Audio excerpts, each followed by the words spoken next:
Hello world, this is Sugarcoder. Since Angel Food Cake Day is coming up, I decided to make some pumpkin angel food cake. So I got this recipe from Food Network and it's pretty good. All I did was use a regular angel food cake recipe and added a little bit of pumpkin puree.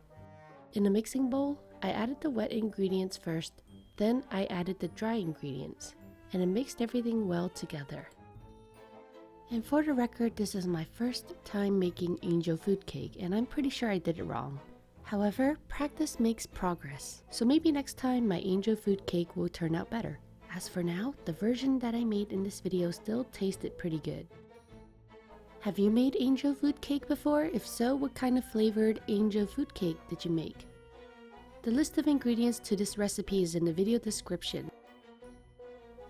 Once the mixture is completely mixed well, I poured it into a baking pan. Then, I tapped the baking pan a couple times to pop any large air bubbles before baking the pumpkin angel food cake in a oven.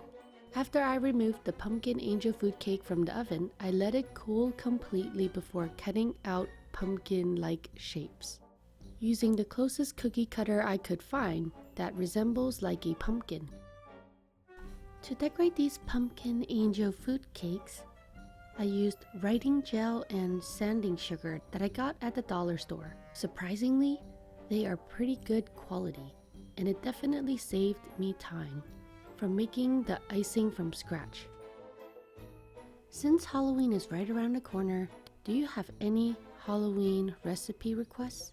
And also, are you planning on going trick-or-treating with your kids or family members? I am planning on going to the wizardry world of Harry Potter. If you haven't subscribed to my channel yet, please subscribe to my channel to support me. And if you did, thank you so much for your support. I hope that you liked this video. Thank you so much for watching and have a sweet day.